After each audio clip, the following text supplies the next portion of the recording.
Shalom, queridos hermanos y amigos. Bueno, ante todo les quiero dar las gracias por estar aquí, estar compartiendo este momento en el cual nos encontramos para aprender un poco más de las Escrituras, para poder gozarnos de la palabra de Dios, para poder alimentarnos, como le gusta decir a un pastor conocido, alimentarnos de aquello hermoso que el Padre quiere compartir con todos nosotros. Y claro, nosotros en esta perspectiva tenemos que recordar que el propio Padre nos compara con ovejas. ¿Por qué con ovejas? Porque las ovejas son rumiantes. Entonces, todo aquello que nosotros comemos acerca de la palabra de Dios, todos aquellos aprendizajes que recibimos, lo que nosotros mismos aprendemos a través de la naturaleza, a través de nuestra vida, tenemos que rumiarlo. Tenemos que traerlo nuevamente, poder volver a masticarlo, poder pensarlo, poder elaborarlo. Y bueno, este es un momento en el cual nosotros podemos hacer eso, podemos compartir la palabra de Dios. Ustedes saben que en estos encuentros estamos viendo en primer lugar el Evangelio de Marcos. Ustedes saben que estamos compartiendo el Evangelio de Marcos. Y alguien podrá preguntarse, ¿por qué? ¿Por qué comenzamos con el Evangelio de Marcos? ¿Por qué estamos haciendo esto? ¿Por qué no comenzamos, por ejemplo, por el Evangelio de Mateo? Sí, el Evangelio de Mateo que aparece primero en las Biblias. ¿Sí? Cuando uno toma las Biblias que normalmente se utilizan en el cristianismo, uno tiene una primera parte mal llamada Antiguo Testamento, por supuesto, y una segunda parte llamada Nuevo Testamento, Pacto Renovado, Brit Hadashah, como le decimos en hebreo. Y por lo general comienza con el Evangelio de Mateo, la buena nueva, el Evangelium, la Besorá de Mateo. ¿Por qué nosotros no estamos comenzando por el Evangelio de Mateo?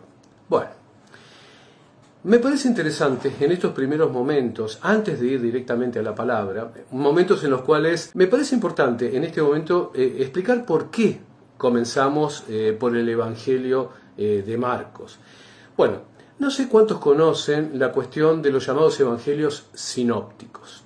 Ustedes saben que los evangelios que tenemos, que respetamos, que aceptamos, son 4. Son el Evangelio de Mateo, Marcos, Lucas y Juan, obviamente. Aun cuando sé bien, por supuesto, que hay evangelios que están dando vuelta por ahí.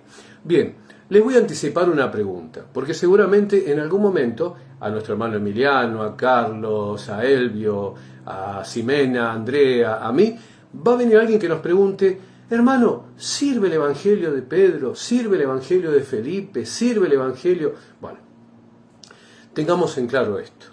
Todos esos evangelios que están dando vueltas por ahí, de corazón digo, debemos desecharlos. No hay certeza con respecto a ningún otro evangelio por fuera de los 4 que hemos recibido. Y cuando digo hemos recibido me refiero al Textus Receptus, ¿sí? A esa traducción que hizo y que puso en las manos del mundo moderno, digamos, Erasmo de Rotterdam. Aquel texto donde él puso los 4 evangelios y dio forma a lo que hoy llamamos el Nuevo Testamento, ¿sí? Que es lo que hemos recibido. Es llamado Textus Receptus. De hecho, mientras hablaba esto, me estaba acordando de un texto, precisamente de Erasmo de Rotterdam, un texto que se llama Enquiridión, no tienen por qué conocerlo, ¿sí? Es un libro que tiene varios siglos, escrito por Erasmo de Rotterdam, y Erasmo de Rotterdam en ese libro establece determinadas reglas que tiene que seguir el creyente, el cristiano, para poder servir agradablemente a su Señor. Una de estas reglas, la regla número 4 precisamente, dice que todo aquello que se haga tiene que ser con la intención de glorificar a Jesucristo, dice él, a Yeshua HaMashiach, si alguien lo quiere decir en ibrit. Todo aquello que hagamos está puesto a los pies del Señor, como esa regla número 4 de ese libro de Erasmo, para servirlo, para servir a Jesucristo, para servir a nuestro Señor. Y en este tren de servirlo es que nosotros estudiamos las Escrituras, la analizamos, la vemos y también la cotejamos. ¿Qué significa esto? Cuando ustedes ven los Evangelios, ustedes pueden tomar cualquiera de sus Biblias. Yo en estas charlas estoy utilizando una Regla Valera 1960. Nosotros observamos los evangelios y vamos a notar que el evangelio de Mateo, Marcos y Lucas son similares, a diferencia del evangelio de Juan. Desde ya voy a anticipar algo. El evangelio de Juan fue escrito por un sacerdote, lo cual es diferente a los otros 3 evangelios. Pero estos 3 evangelios, que tienen tantas similitudes, ¿sí?, son los llamados evangelios sinópticos. No me voy a poner a explicar de dónde viene la palabra, es una palabra que tiene origen griego, la palabra sinopsis. En realidad son 3 palabritas juntas, ¿sí?, lo que hacen origen a la palabra sinopsis. Pero, sencillamente, los evangelios sinópticos son estos 3 evangelios que son similares. Ahora, los investigadores, los teólogos, se han preguntado por qué estos 3 evangelios tienen una misma estructura, son similares. ¿Por qué son casi iguales? Bueno, una de las explicaciones que han encontrado, hace siglos comenzó lo que se llamaba la crítica textual, de los cuales uno de sus exponentes fue un alemán, Jacobo Griesbach. Lo que decían estas personas es que, evidentemente, de estos 3 evangelios hay uno que es el primero, y los otros 2 han abrevado de ese. O sea, uno de estos 3 es la fuente de la cual abrevaron los otros 2. ¿Cómo puede entenderse esto? Y como que, por ejemplo, primero se escribió el Evangelio de Mateo, luego se escribió el Evangelio de Marcos y posteriormente el Evangelio de Lucas. De hecho, hay muchos fundamentos como para decir esto. En primer lugar, claramente cuando uno lo lee, el Evangelio de Mateo es un evangelio con hebraísmos, lleno de hebraísmos. Evidentemente es un evangelio escrito en hebreo y para hebreos. El evangelio de Marcos es un evangelio mucho más corto, mucho más pequeño, si se quiere, menos capítulos incluso, que evidentemente fue escrito para un pueblo gentil, para un público gentil. Es más, se dice que el origen, ojo, aclaro, se dice, ¿sí?, se dice que el origen del Evangelio de Marcos en realidad se originó en una serie de charlas que supuestamente dio Pedro. Siendo Juan Marcos discípulo de Pedro, participando de esas charlas, le pidió permiso, de esas conferencias que dio Pedro, le pidió permiso y tomó nota y anotó todo eso. Posteriormente, el Evangelio de Lucas ha sido un evangelio que ha acompañado a personas, por ejemplo, como Pablo, ¿sí? Ustedes recuerden que el Evangelio de Lucas está unido al libro de los Hechos y tiene una dedicación, ¿sí?, dedicado a Teófilo, a Teófilos, ¿sí?, al amante de Dios. Esa es una de las posibilidades, que el Evangelio de Mateo haya surgido primero, luego, como les digo, Marcos y Lucas, y por otro lado Juan. Juan es un evangelio diferente. Otra de las posibilidades que hay es que haya sido realmente el Evangelio de Marcos el primero. Algunos adhieren a esta idea. ¿Por qué? Porque el Evangelio de Marcos, si ustedes observan, se repite dentro del Evangelio de Mateo y dentro del Evangelio de Lucas. O sea, cuando uno lee el Evangelio de Mateo, tiene lo que dice el Evangelio de Marcos y otras cosas. Cuando uno lee el Evangelio de Lucas, tiene lo que dice el Evangelio de Marcos y otras cosas. Generalmente, lo que está en Mateo no está en Lucas y lo que está en Lucas no está en Mateo. Lo cual da la idea de que pudo haber sido el Evangelio de Mateo, el Evangelio de Marcos el primero. Como les digo, estas son ideas que hay. Esto no es una cuestión de doctrina. Digo esto para que no surja alguien que diga, no, el Evangelio de Mateo fue el primero, no, el Evangelio de Marcos, no. Esto no es para discutir. Estas no son cuestiones de doctrina. Esto no es como afirmar que Yeshua es Elohim, que Jesús es Dios, o negarlo. ¿Sí? Puede haber sido uno, puede haber sido el otro. Lo interesante de esto es que, comenzando por el Evangelio de Marcos, que es lo que estamos haciendo, uno tiene una base, ¿sí?, para luego acercarse al Evangelio de Mateo o al Evangelio de Lucas. ¿Por qué? Porque cualquiera de esos dos evangelios van a contener lo que ya vimos en Marcos. ¿Se comprende? Ese es el motivo por el cual comenzamos por el Evangelio de Marcos. Repito, seamos inteligentes. Esto no es para que alguien genere una disputa, decir, no, porque el Evangelio de Mateo fue primero, o el Evangelio este fue primero. No, esas no son cosas importantes realmente. ¿Sí? Lo importante es poder entender que Dios, que Yahweh, ha puesto en nuestras manos, ¿sí?, por conducto del Espíritu Santo, de Ruach HaKodesh, a través de la mano de aquellos que escribieron, ha puesto en nuestras manos estos evangelios, y tomamos en primer lugar el de Marcos para que nos sirva como base para luego leer los otros. ¿Sí?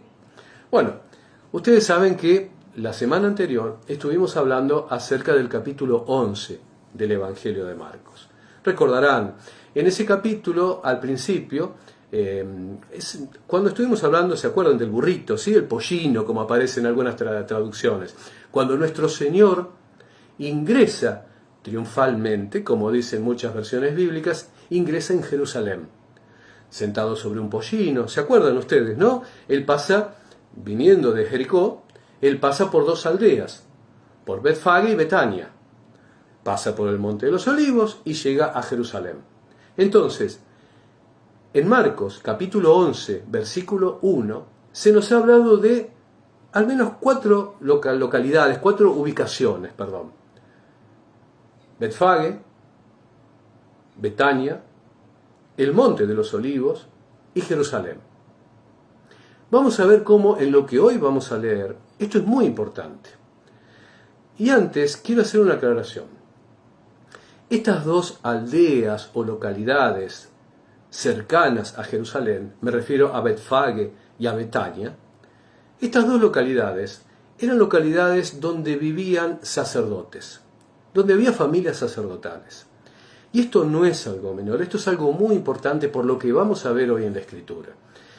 Como les digo, cuando uno se acercaba a esas ciudades, lo que encontraban eran familias de sacerdotes, vivían los sacerdotes. Y esto no es algo menor. Como les digo, esto vamos a ver que es algo muy importante. Y está claro que vivían ahí, porque vivían cerca. Pensemos que tanto Betania como el Monte de los Olivos, como Betfage, eran ciudades que estaban a menos de un día de marcha de Jerusalén. ¿Por qué esto es importante? Porque estaban dentro de la distancia permitida para caminar en Shabbat. Esto no es para generar tampoco una polémica, para que me estén preguntando, pastor, Ricardo, maestro, como que me quieran llamar, ¿se puede caminar más de tal trecho en Shabbat?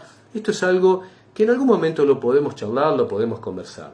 Pero lo importante es que la casa de Judá, ¿sí?, a la cual pertenecían toda esta gente, y los levitas y la casa de Leví, a la cual pertenecían los sacerdotes, vivían dentro de lo que era el límite, ¿sí?, permitido para desplazarse en aquel tiempo en Shabbat. Por lo cual, si un sacerdote tenía que hacer algún tipo de ministración en el Beit HaMikdash, en el Templo Santo, en aquel momento, tranquilamente se desplazaba desde su casa y el tiempo que caminaba, ¿sí?, la distancia recorrida, no generaba ninguna contradicción con la halajá, con la ley que él respetaba. ¿Se entiende? Esto es importante porque vamos a ver ahora en estos versículos del capítulo 11 que vamos a estar analizando cómo una de estas aldeas tiene una manifestación sobrenatural de parte del Hijo amado de Dios. Vamos a leer la Escritura. Permítanme que nos acerquemos nuevamente al Evangelio de Marcos. Recuerden ustedes que en la reunión anterior, ¿sí?, el domingo de la semana pasada, estuvimos viendo aquel episodio donde Yeshua, montado en un burrito, en un pollino, entra en Jerusalén, ¿sí?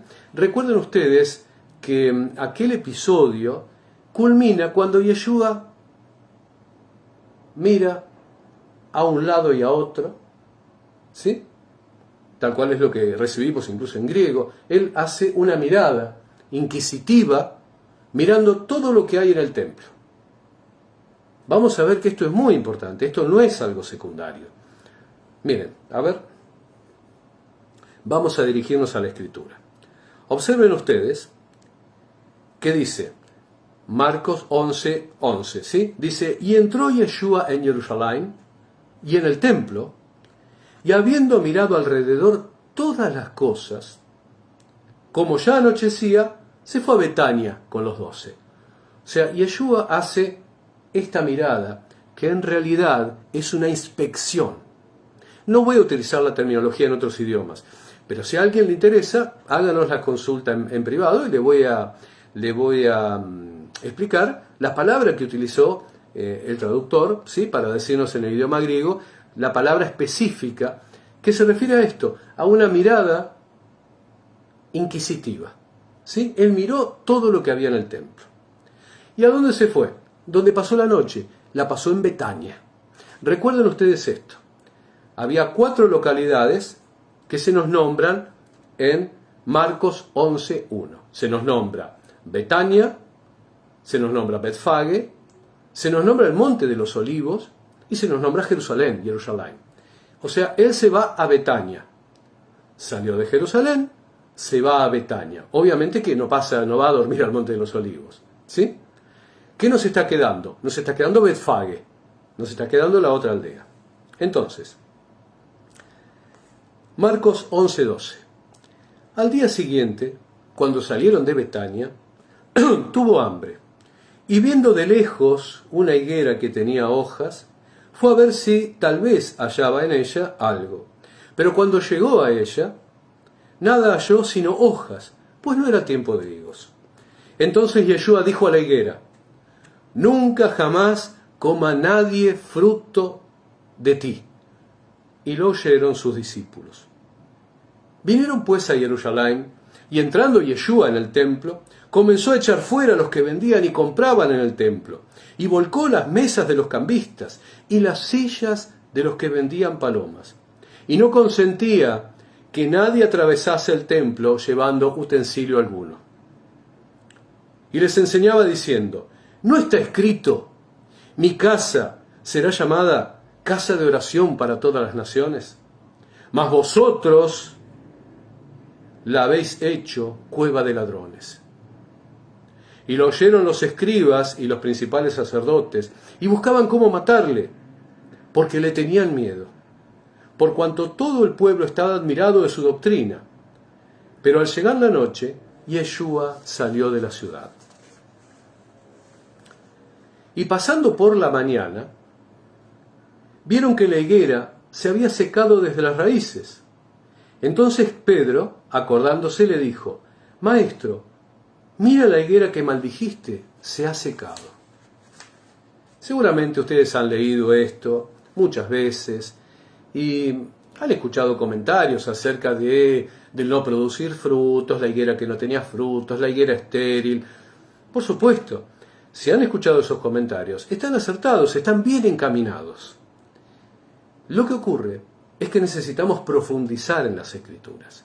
Si yo voy a repetir lo mismo que ustedes pueden leer en cualquier texto de internet, si pueden leer por los grandes comentaristas, por un Spurgeon, por Clark, por Hill, si van a escuchar de parte mía ahora lo mismo que pueden ver en otro lugar, realmente no estamos sumando.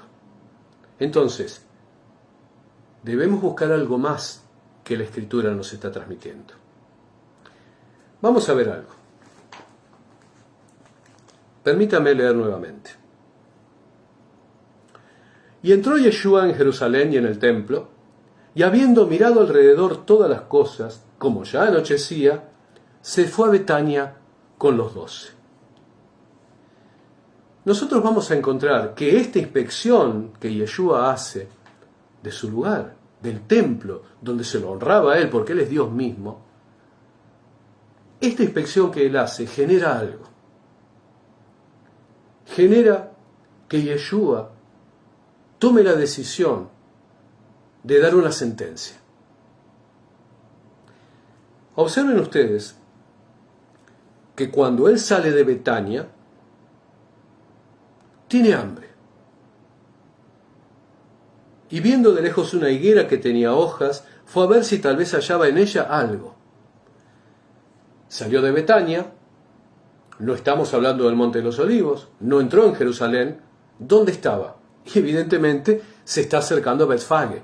Lo que está viendo de lejos es una higuera en Betfage. ¿Y saben por qué lo sabemos? Porque Betfage significa la ciudad de los higos. Betfage.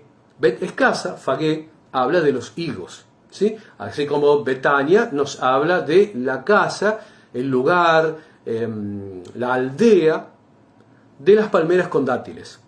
Bueno, Betfage es precisamente una aldea, una ciudad, que era conocida como la aldea, la ciudad, la casa de los higos. ¿Por qué? Porque alrededor de Betfage, y esto hay relatos que nos provienen de la casa de Judá, y relatos históricos, alrededor de Betfage, de la aldea de Betfage, había una serie de higueras que daban precisamente origen y nombre a esta aldea.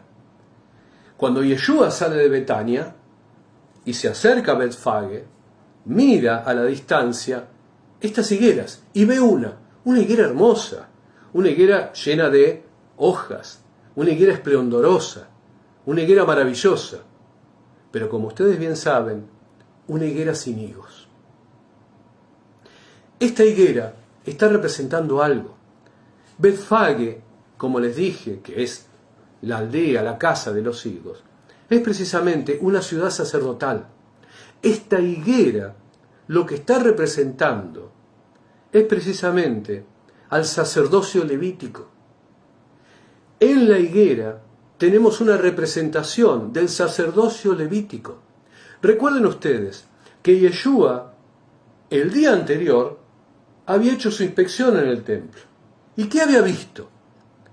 Había visto que el lugar que debía ser un lugar donde hubiera gente orando, donde hubiera gente recibiendo enseñanza, donde hubiera gente recibiendo consolación, donde el pobre se pudiera acercar a recibir consuelo, en lugar de eso, era un lugar lleno de cambistas, lleno de comerciantes, algunos honestos seguramente, pero la gran mayoría no. Por eso nuestro Señor apunta a ello. Y precisamente ocupando un lugar que no debían. Alguien me dirá en este momento, porque sé que siempre aparece quien dice una cosa como esta, alguien dirá, ¿pero cómo? ¿Acaso no estaba permitido vender palomas para que las personas pudieran hacer sacrificio? ¿No estaba permitido cambiar, por ejemplo, una moneda, un estatero, que era una monedita griega que tenía una tortuguita? ¿No estaba permitido cambiarlo por un shekel? Sí, pero no hay. Cuando tomemos el Evangelio sinóptico de Mateo, voy a explicar un poco más esto. El lugar que estaban ocupando los cambistas era un lugar santo, no era un lugar donde ellos pudieran estar.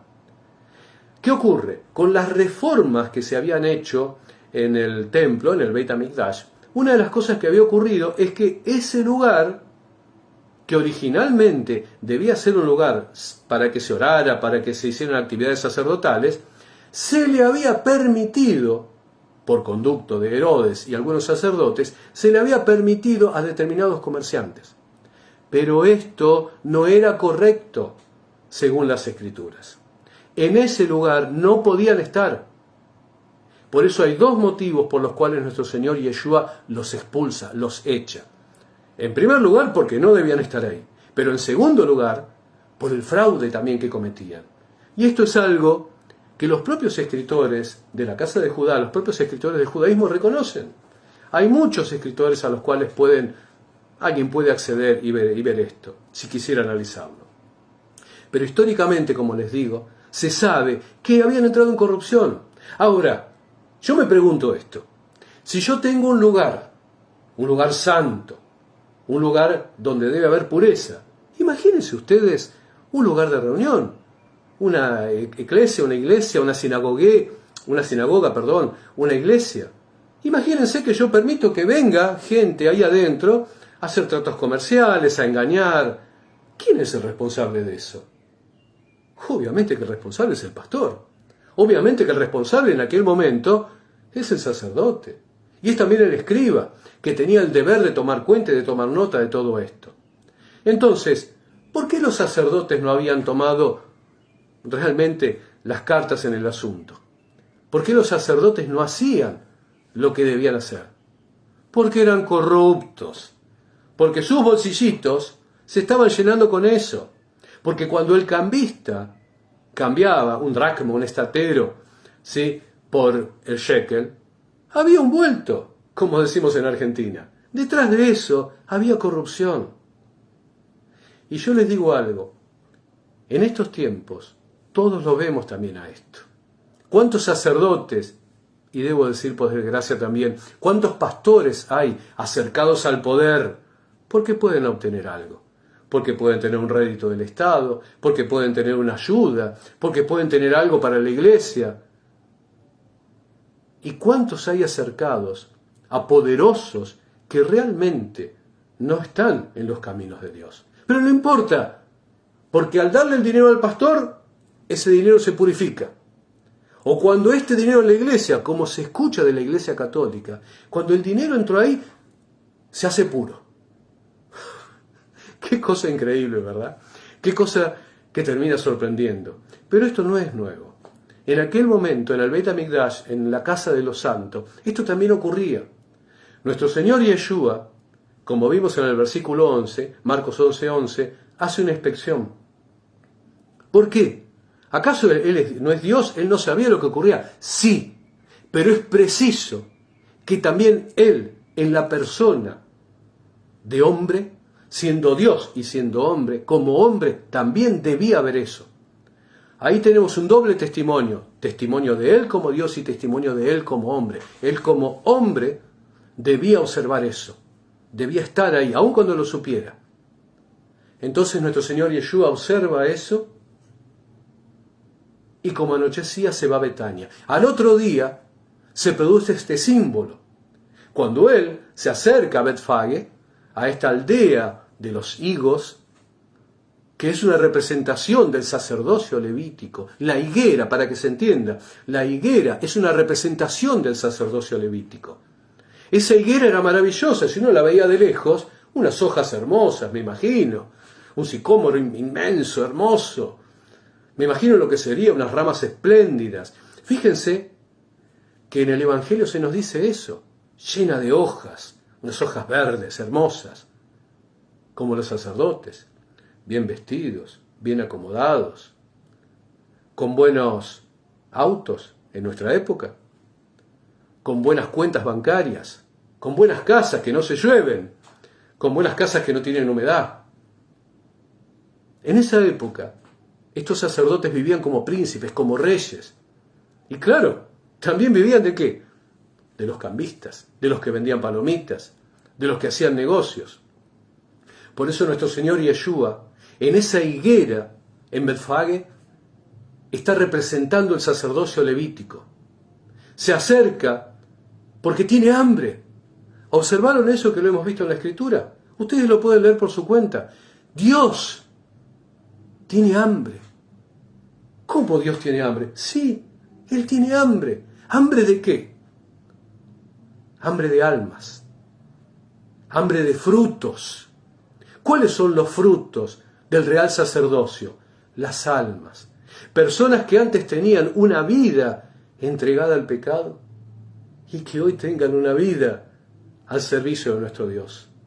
Personas que hacían todo en su vida para sus placeres, para sus deleites, que ahora consagren su vida a servir al Altísimo. Esos eran los frutos que los sacerdotes debían tener. No las vestiduras hermosas. Acuérdense ustedes cuando nuestro Señor permite aquella situación de Yohanan Amadbil, de Juan el Bautista, y se dice, ¿qué vinieron a ver? ¿A una persona con ropas espléndidas? En el palacio de Herodes y entre los sacerdotes están ellos. ¿Qué vinieron a ver? ¿Una higuera con hojas hermosas? ¿O necesitamos los frutos de esa higuera? Nuestro Señor, en esa higuera a la cual maldice, nos está dando una sombra profética de lo que iba a ocurrir con el sacerdocio levítico. Tú tuviste la posibilidad de generar frutos para mí, que tengo hambre, que soy Dios, le está diciendo. Tú podías traerme frutos que llenaran mi hambre de almas, nos está diciendo el Señor. En lugar de eso, te vestiste con gala, cobraste el dinero de los cambistas. Y por eso que has hecho, yo te desecho.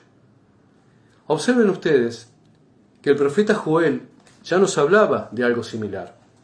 Joel capítulo 1, versículos 11 y 12.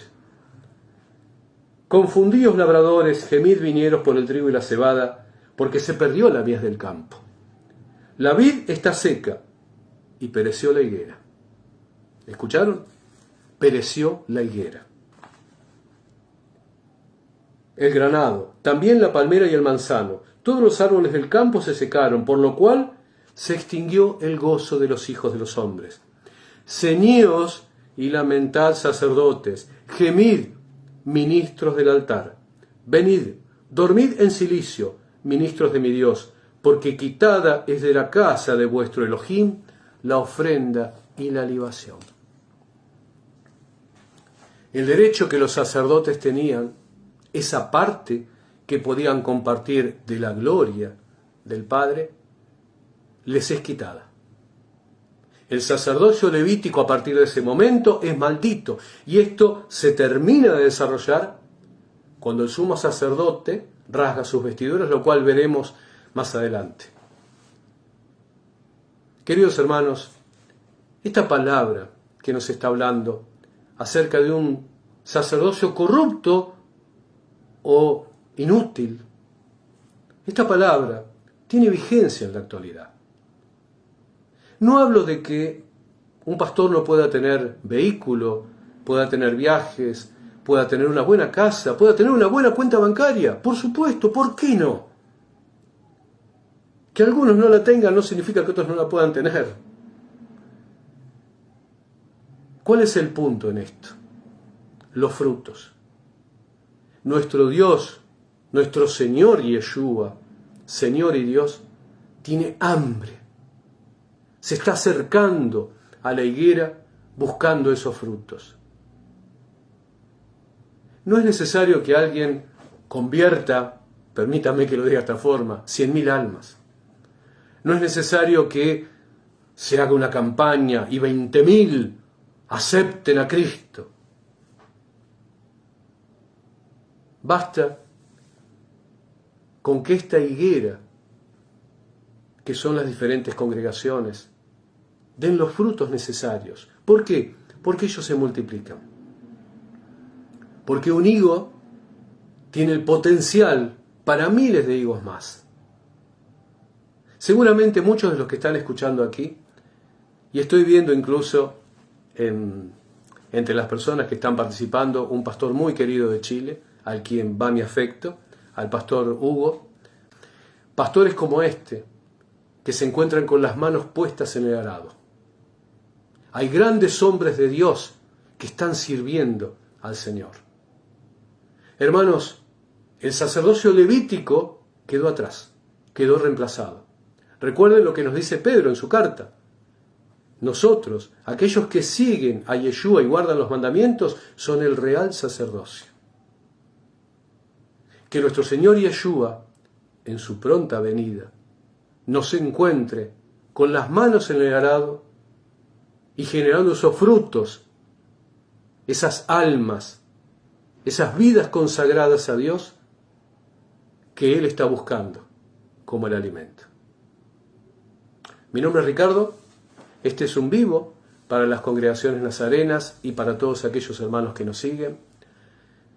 Es una alegría muy grande poder compartir esto. Espero que las circunstancias, que las situaciones, que la voluntad de nuestro Padre nos permita seguir compartiendo esto. Acompáñennos en la fortaleza de las oraciones, acompáñennos en la administración, y estamos abiertos a todos aquellos que de corazón estén buscando agradar al Padre y seguir su voluntad. Que Yahweh los bendiga y los guarde, que haga resplandecer su rostro sobre ustedes. Tengan paz. Shalom.